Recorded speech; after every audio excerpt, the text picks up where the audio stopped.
Welcome to the deep dive. Today we're really diving into the world of personal technology. Yeah, it's always moving fast. It is, and our source today is this list, top 10 gadgets for men in 2025. Mm. Now, our mission isn't just to, read off a list. We want to unpack what makes these gadgets interesting, what they tell us about tech trends right now, Mm-hmm. and frankly, what that for men label is all about. Okay, let's unpack that. Exactly. It's not just about the specs, right? It's the why. Why these items? Yeah. What do they say about convenience, maybe productivity, personal well-being? And yeah, that for men angle is definitely something to think about as we go. Absolutely. So first up, something that feels very, very futuristic. Mm. The Apple Vision Pro. The source calls it a headset blending AR and VR. The future on your face, apparently. Mm. Mind-blowing for gaming, work, movies. But they do say it's not cheap. No, it's really not. And what's significant here, I think, isn't just the AR/VR mix. It's this idea of spatial computing, moving beyond screens. Apple's put serious tech in there, the M2 chip, this R1 chip, just for sensor input, trying to get that interaction almost instant, for immersion. But like you said, the cost and just the sheer fact it's a headset, it makes you wonder, is this really practical day to day for most people yet? Or is it more like a high-end entertainment thing for early adopters? That's a really good question. It feels like a peek into the future, but maybe not quite here for everyone just yet. Okay, so from that, like bleeding-edge digital stuff, let's pivot completely. Let's talk about the Leatherman ARC multi-tool, something very physical. Ah, the Leatherman ARC. Yeah, the source says not your average multi-tool, and that seems right. I mean, 20 tools, this high-end magnet-cut steel, which is a big deal for knife folks, and this magnet-assisted opening. It sounds, well, pretty satisfying to use. What's fascinating here is, in our super digital world, there's still this really strong pull towards physical, durable tools. That whole EDC, everyday carry thing, it's about being prepared, efficient, packing lots of function into one quality object. It's almost a statement. It is interesting, isn't it, that on a list heavy with tech, you still have this very tactile, practical item. Shows a kind of balance in what people want. Definitely. Speak of practical needs, sometimes that's the small annoyances, like keys jingling in your pocket. Oh, yeah. Which brings us to the Key Smart Max Smart Key Organizer. Right. The Key Smart Max, its whole pitch is ditch the key jingle. Mm. And it's basically a compact holder, but it's smart. It's got tile tracking built in, so you can find your keys with your phone using the tile network. Oh, that's clever. Yeah. Plus, it throws in a little flashlight, a bottle opener. It's a great example of taking a simple everyday thing and adding smart features to fix common problems, like losing your keys. So it's organization, yeah, but it's also that bit of digital peace of mind. A digital safety net for your physical keys. I like that. Okay, from keys to coffee, another daily ritual. The Ember Smart Mug 2. The Ember mug, yes. The big promise, no more cold coffee, which, let's be honest, is a real problem. It absolutely is. So this mug keeps your drink at whatever temperature you set. You control it from your phone. The source calls it a classy desk essential. And it perfectly shows how smart tech is creeping into even these simple comforts, right? Making things hyper-personalized, down to the exact degree of your tea or coffee, optimizing those little moments. I have to admit, that one really tempts me. I am so guilty of letting my tea go cold, just making the day a little bit smoother. And speaking of daily routines, let's look at grooming. The Philips Norelco One Blade Face and Body. Okay, the One Blade. Pitched as, this modern grooming tool. Trims, edges, and shaves with ease. No nicks, no fuss. Sounds good for daily use, travel. What it shows, really, is how grooming tech is evolving. It's all about convenience, efficiency, precision, fitting into busy lives. And that face and body part is interesting, too. It suggests a broader approach to grooming, maybe moving beyond just the face for guys. Convenience again, yeah. Yeah. Taking the friction out of those everyday tasks.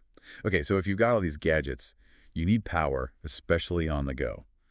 The Anker PowerCore 24K power bank. Right, the fast-charging beast, as the source calls it. Designed to keep your phone, tablet, even some laptops juiced up. Perfect for travelers, gamers, anyone who relies on their tech. That's most of us now, isn't it? Pretty much. This really highlights how vital portable power is. It's not a nice-to-have anymore, it's essential. And the demand is always for more capacity, faster charging, getting 24,000 milliamp hours and fast charging into something portable like the Anker. That's actually quite a feat of engineering. Reliable power is like Wi-Fi now, a basic need. Couldn't agree more. You feel lost without it. Okay, so we're powered up, we're maybe groomed, but maybe feeling some tension from being busy. Next up, the Theragun Mini 2.0. Ah, the Theragun Mini. The idea is relieve muscle tension anytime, anywhere. It's small, fits in your hand, but delivers what they call percussive therapy. Right, that sort of deep tissue massage thing. Exactly. Uses these rapid pulses, great for after the gym or even just sitting at a desk too long. This is a perfect example of wellness tech becoming really personal and portable, bringing something that used to be, professional grade relief right into your bag or onto your desk. On-demand recovery. On-demand solutions, definitely a theme. And sticking with personal well-being, but maybe more passive. The That- Aura Ring Gen 3. Okay, the Aura Ring. What's fascinating here is it's presented as stylish first. Looks like a fashion accessory, but works like a smart device. Oh. Tracking sleep, stress, activity. It really taps into this huge growth in wearable health tech, but also the desire for it to be discreet, integrated, not obviously a gadget. Yeah, less clunky than a big watch sometime. Exactly, and it goes beyond just steps, right? Looking at sleep quality, stress, Yeah. making health tracking feel less like a task and more just, well, part of wearing a ring. It provides insights into your lifestyle almost passively. It's interesting, that move toward invisibility in tech. So if the ring is discrete, what's next? Maybe that leads us to the last couple items. Let's talk about the Amazon Echo Frames, third gen. Yeah, the Echo frames. Mhm. Smart glasses, offering hands-free Alexa, notifications, music. But the key thing the source mentions is they're stylish, lightweight, and way more subtle than other wearables. Yeah. So if we connect this to the bigger picture, it's about the form factor changing, moving away from stuff that screams tech towards things that blend in. This could really change how we interact hands-free. Technology becoming more of an ambient assistant, always there, but not in your face. Makes you think how subtle tech might weave into your daily communication. Making tech almost disappear into everyday objects. Kind of echoes the Vision Pro idea, but from the opposite end, aiming for subtlety instead of total immersion. That's a great way to put it. And speaking of more advanced tech, let's circle back to one we skipped over earlier, but fits here. The DJI Mini 4 Pro drone. Ah, yes, the drone. An ultralight drone, which is important for regulations in many places.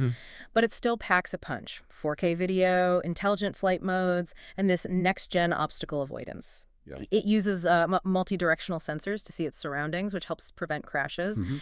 Getting that quality 4K video in something under 250 grams, that takes some serious work in miniaturizing sensors and image processing. Right. It really makes high-quality aerial shots accessible for hobbyists, content creators.